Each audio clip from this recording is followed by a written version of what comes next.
Today's video isn't about taking the moral high ground. Today's video isn't about proving a point. None of that is relevant in today's piece of content. Right now, it's all about starting a fight, picking a fight, and we're going to be doing that right now because we have a video that's called The Problem with Midwest Emo Fans. Now, I didn't even watch this thing yet, but I'm already riled up and we are going in and ready for a battle because I self-identify as a Midwest Emo fan. And if you have a problem with Midwest Emo and their fans, then buddy, you have a problem with the internet's most ruthless gatekeeper and the planet's most entertaining human being. You have a problem with the satirical miracle named Dan Frampton. That's me. Hey, how's it going? Thank you for kicking back. How's it bet you like this video? Comment down below and you can get started right now for one low payment of nothing, okay? Let's just have some fun making some content together. Okay, we're gonna be going over here to NEOPUNKFM for our second time reacting to one of their videos. The problem with Midwest Emo fans. Now, I have a problem with you guys, but I'm going to let your content do the talking, okay? I can't go in here all biased, but I am ready for a fight. I'm ready to roll up the kimono. I'm ready to turn the captain's hat backwards. Actually, no, that looks stupid as hell. I'm not going to do that. I'm just going to put on the cans and see what you have to say. Everybody's seen these memes going around on the old TikTok and Instagram where they'll take like this like really obscure thing that's like from a movie or like this other like obscure piece of content and then do this like little like a little guitar noodling over top of it. Everybody's familiar with the meme. Let's take a look at this video. It seems like it's starting with one of those memes. Yeah, I pee when I sit down. I sit down when I pee sometimes, okay? I'm not less of a man because of it. I'm not less of a man! Midwest Emo, a music genre for nerdy guys from the suburbs that have panic attacks when they try to order pizza over the phone. Made by other nerdy guys that can't sing, can't play instruments, or write songs. So how did they get so big as Oh yeah, I'm getting hot underneath the collar right now. Not only are you calling me out and saying all the things that I am and doing it in a way that's true, one thing that you forgot to take into account is 1% of everybody that you just mentioned like that is ruthless as all hell. And I'm that 1%. I'm the guy. the genre? Where did they come from? Where did they go? Where did they come from? Midwest Emo.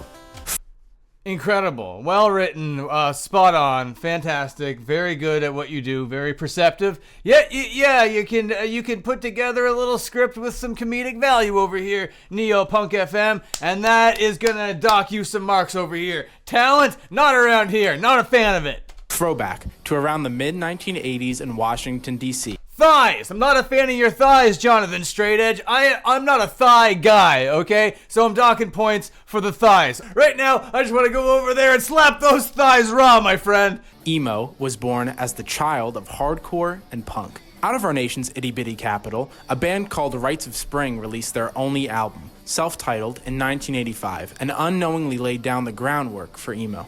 Look at that. They start off with some funniness, all right? They mention a whole bunch of things that happen to be true and also to make people chuckle a little bit. You know, they tickle the funny bone. And then they go in here with some, like, video essay nonsense. I don't want a video essay. I want you to be saying some more defamatory things about Midwest Emo fans because that's the title of the video. The title of the video is The Problem with Midwest Emo Fans, not the very root of emo and what real emo is and what is the root cause of the problem of Midwest Emo fans. I don't care about like the history of Midwest Emo. That is not what this is supposed to be. You're supposed to be dissecting the problem with Midwest Emo fans. It started off that way and you kind of speed ran the entire premise. Through a blend of personal and emotional lyrics and the intense in-your-face sound of hardcore, Rites of Spring stuck out compared to other hardcore and punk acts. So now we're just going to be describing the Rites of Spring? We're out here in a video called The Problem with Midwest Emo, and we're describing Rites of Spring. We're going to be going through the whole real emo copy pasta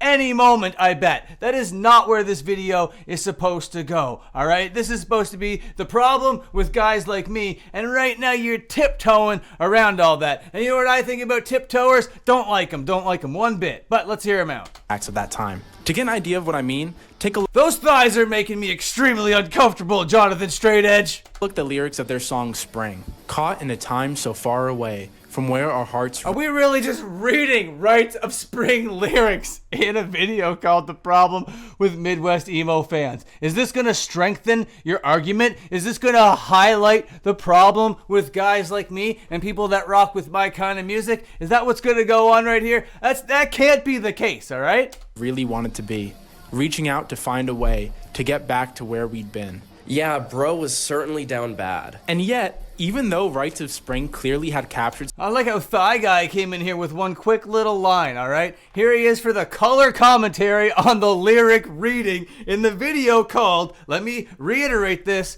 The Problem with Midwest Emo Fans. Not the reading of emo lyrics at the beginning times of emo, all right? That would be a great name for this video. Hey, have you heard of emo? Well, here's the beginning lyrics that started off at the beginning times of emo. That's a better name for this video from what I'm seeing right now. Oh, look at all these Wojaks that they used. I bet these guys over here at NEOPUNKFM can't even go through an entire video without a Wojak on board, all right? Wojaks are cringe. Wojaks are passe, all right? They're so like 2010s, all right? We are past the Wojak here in 2024. something unique with their expression of such deep emotions, the sound wasn't even initially thought of as emo. People had generally referred to Rites of Spring and others as emo core, but Ian MacKaye, the musician behind... Mackay. It's Ian Mackay, and I clicked on this video for defamatory insults being slung at Midwest emo fans. You're just here going through a video essay timeline of hardcore, punk rock, and how it turned into emo. I feel like this is false advertising, and I'm not happy with it. Such famous hardcore acts as Fugazi and Minor Threat, who was also a major force in developing the work of Rites of Spring, thought that the term emo-core was, quote, the stupidest thing I've ever heard in my life. Even the frontman of Rites of Spring would go on to say the following about the emo label. I've never thought of emo as a genre of music. I always thought it was the most term ever. Okay, see, that is the nice little flavor to their little video essays there. All the little personality bits that they throw into this stuff, I think is great. But that's not what I'm here for. I'm here for insults. I'm here for like one-liners and comebacks. We're here to sling shit at one another, and here you are just giving me the history of something that I am very, very familiar with the history of. Emo, of course, would only grown its popularity as a way to describe the sound and aesthetics from bands like Rites of Spring and others of that time, as people in the scenes around the US had heard the music and would be inspired from it. In the 90s, emo was given more of a chance by record labels due to the popularity of grunge at the time, with bands such as Sunny Day Real Estate releasing their emo masterpiece, Dairy, as well as other bands like Jawbreaker, and even bands that weren't necessarily emo, such as Weezer. I love it. I love it. Dairy, I love it. I love it. It's great. Dairy, it's great. They released the album called Dairy. It's wonderful. Ian MacKaye is in the band called Minor Threat, and they have this other band in the 90s called Sunny Day Real Estate, and they have a song called Dairy. Yep, nailing it. Very good. All correct. Continue, Straight Edge Jonathan. Volcel-inspired album, Pinkerton. However, more and more of these underground artists and scenes had caught the attention of the mainstream. Different bands and styles were taking control over how people saw emo, splitting it into two directions. The mainstream direction, pushed by whatever sounds caught on best with the larger audiences, and the other direction, which was finding itself in every Culver's parking lot in the Midwest. Bands... I don't know what Culver's is. Maybe I need to be a little bit more American, and maybe that makes me an inauthentic fan of the genre, because I'm not from the Midwest and don't know what Culver's is, and I've never been to these kinds of parking lots before in my life. But apparently, I need to go to one of these kinds of parking lots. It sounds like the authentic experience or whatever. All over the region had been experimenting and been helping to create the new sound in emo, which would, of course, be called Midwest Emo. What exactly was it about the Midwest that was making it a breeding ground for emo artists? Was it the sweet Midwestern air, the water, the mid that they were smoking? Despite the subgenre's name, it was definitely a combination of all that, and they were smoking a whole bunch of mid. That is for sure.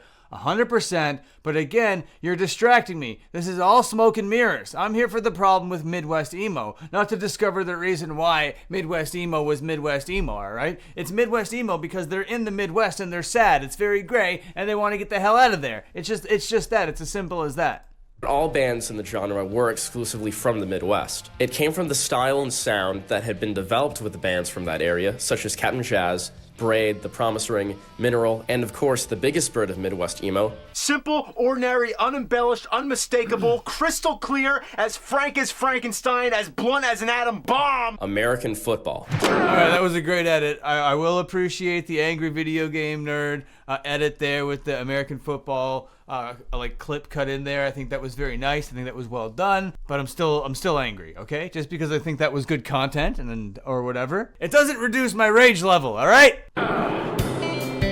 With their first release, self-titled, or LP1 in 1998, American Football really helped to push... This is crazy. They're really just going forward with like this like whole like lineage of Midwest emo video essay. It wasn't just like the beginning part to strengthen an argument that is then going to lead in to like the title of the video. The title of the video is that just to be the title of the video, that because they don't like the Midwest emo fans, so they're rage baiting over here. And if anybody doesn't appreciate a rage bait, that's me. That's the internet's most ruthless gatekeeper, the planet's most entertaining human being, the satirical miracle, you know? He hates a rage bait. The genre of emo into something much more distinct than just sadder or slower hardcore. They brought arpeggiated guitars and the use of strange time signatures to the game. This nerdy math rock sound draws in the absolute biggest big head nerds, and I mean like Sheen from the episode of Jimmy Neutron where he becomes a genius, like those kinds of nerds. If a picture speaks 1,000 words... I'm not that kind of nerd, alright? You don't have me stereotyped whatsoever.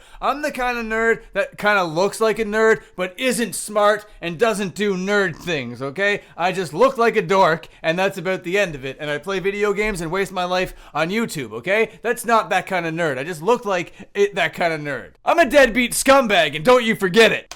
Then this one sits you down, cries about its ex-girlfriend, and then starts badgering you for sex. It's a house in the city of Urbana, Illinois, at night with the window lit up. So simple, but that's where the power of it stands. It ruffles up the somber memories and emotions of your own life and allows you to project them onto it.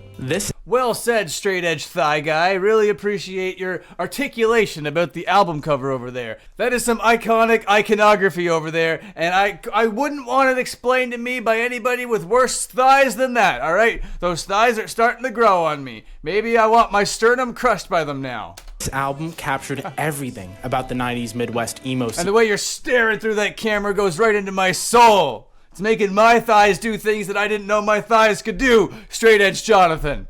So perfectly.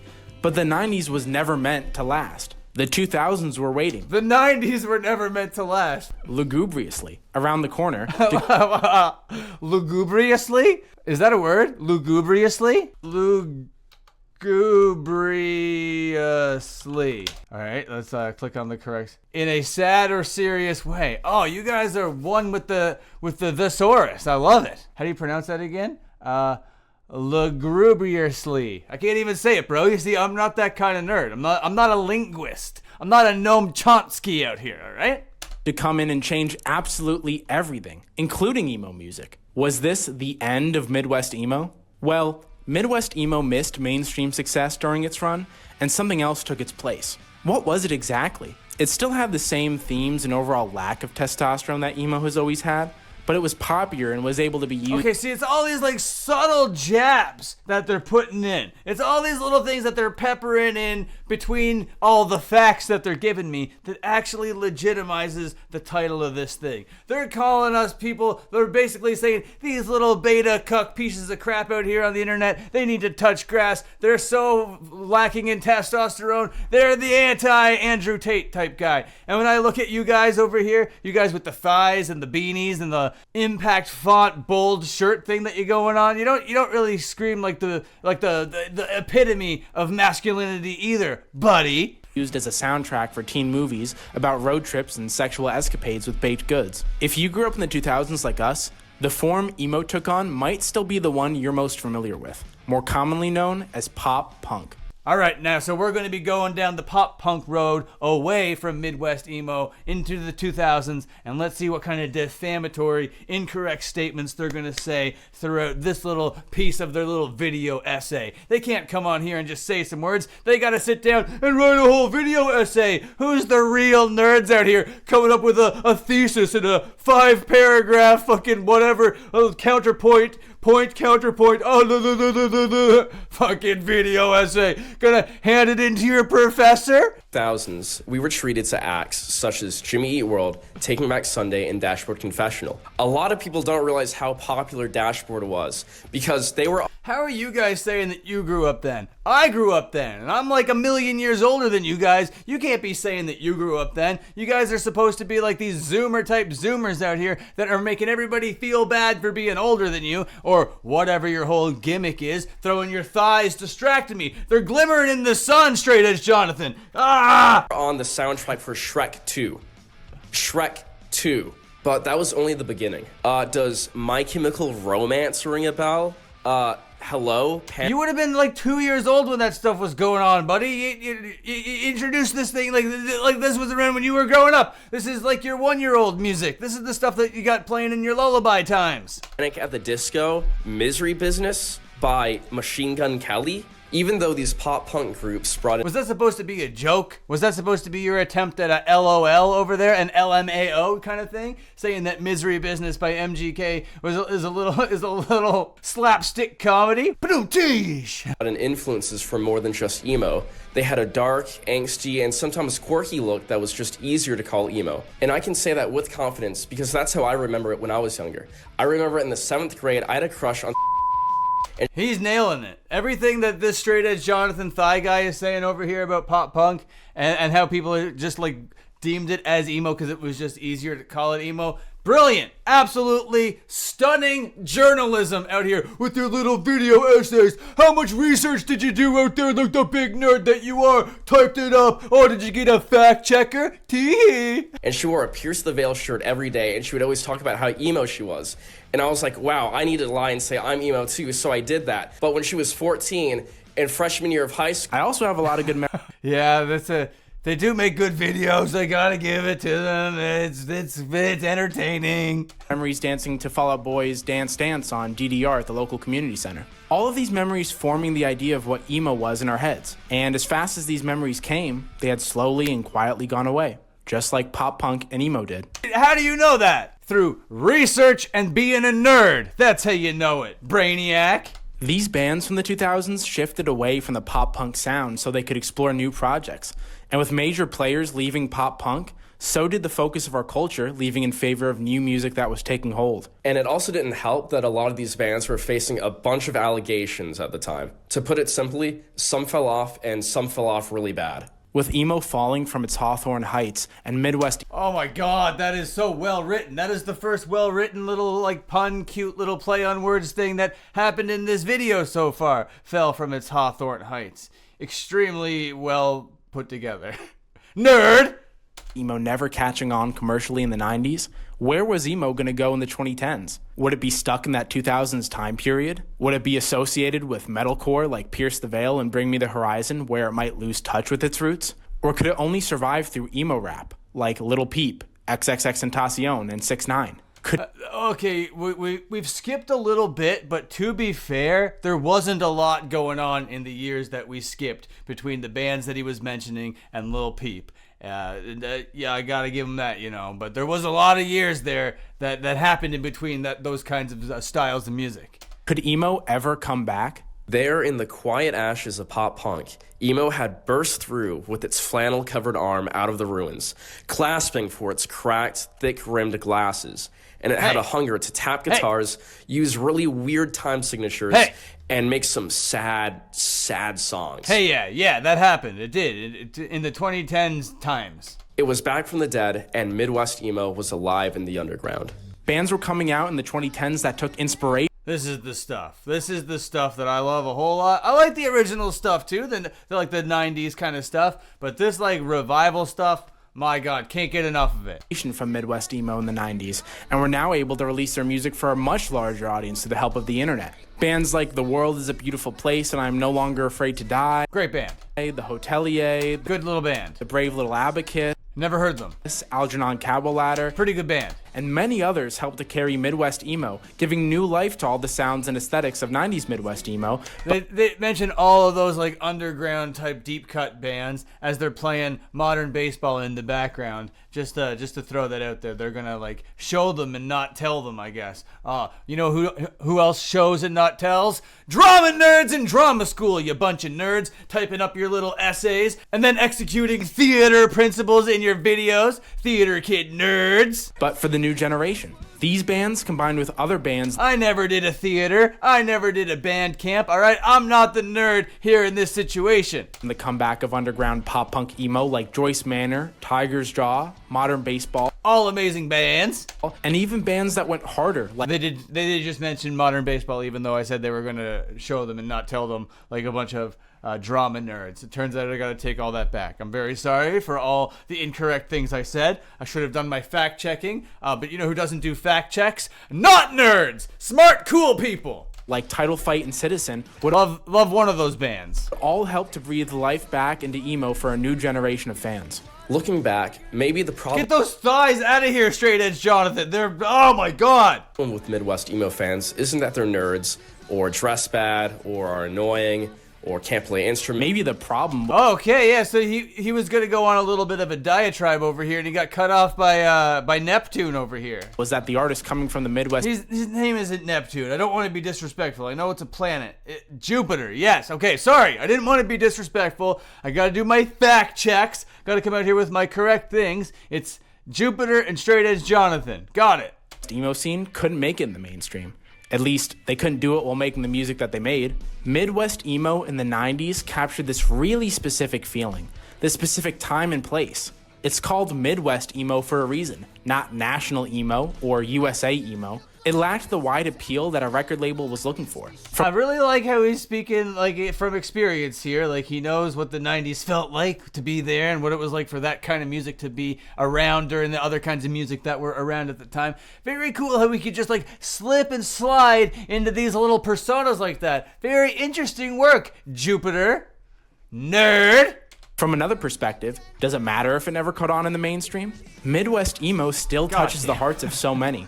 Not just because of the great music, but also in part because pop punk became so famous. I think he stared through my eyes because he knows the thighs are distracting me so much. So he's like, hey, buddy, how you liking these thighs? I'm trying to teach you about Midwest emo and make fun of you for being a nerd, you big nerd with your tappity-tap guitars and your flannel and your thick frame glasses. Meanwhile, I'm just going to throw my thighs into your face. No, thank you, Pop punk Straight Edge inspired people Jonathan. to seek out more than just what they were sold as emo, and to dive into the history of the genre. We can see the result of this pop punk and Midwest emo influence on the bands of today that combine aspects from both, like Hot Mulligan, Mom Jeans. Oh, two amazing bands. Two amazing bands. You want some bands to listen to that are good bands? Those two bands right there. Prince Daddy and the Hyena. Oh, great band. I was just going to mention that band as being a better version of those two other bands, but Jupiter, Straight Edge Jonathan Thigh Guy out here naming Prince Daddy and the Hyena. Yes. This is the music. This is the real juice. And so many more. Midwest emo will never So many more for sure. die. Unless the Midwest is totally nuked or something like that. But even then, the sound will go on and resonate with people for generations to come. Because when these future kids listen to Midwest emo, new and old, they'll take comfort in the sad lyrics, the math rock riffs, and the twinks with twinkly guitars. And they'll know that there's always a place for them in this world. Ohio. You have to throw in the Ohio thing because you're a Zoomer. And it's like, hey, Zoomers on the internet, how about that Ohio meme? I'm your age. And also, I'm going to pretend like I was in the 90s. And also, I'm going to pretend like I knew what the 2000s were like, even though I was only 1 year old in the 2000s. And here we're at the end of the video. I'm a Zoomer. Ohio, Ohio. Remember Ohio. Okay, well, that's the end of the video. They did a good job. Just as angry as I was at the beginning. Okay, welcome to the end of the video. You're part of End of the Video gang. If you made it all the way to the end of the video, comment down below, I'm in the End of the Video gang, and it's so fun to be here. Thank you so much. If you want to watch this full version of this video that we just watched, I do recommend it. They do make good videos. I'll leave a link down below. And until my next video, you can watch this video over here. Okay, bye for now. See you later. Bye. Bye now.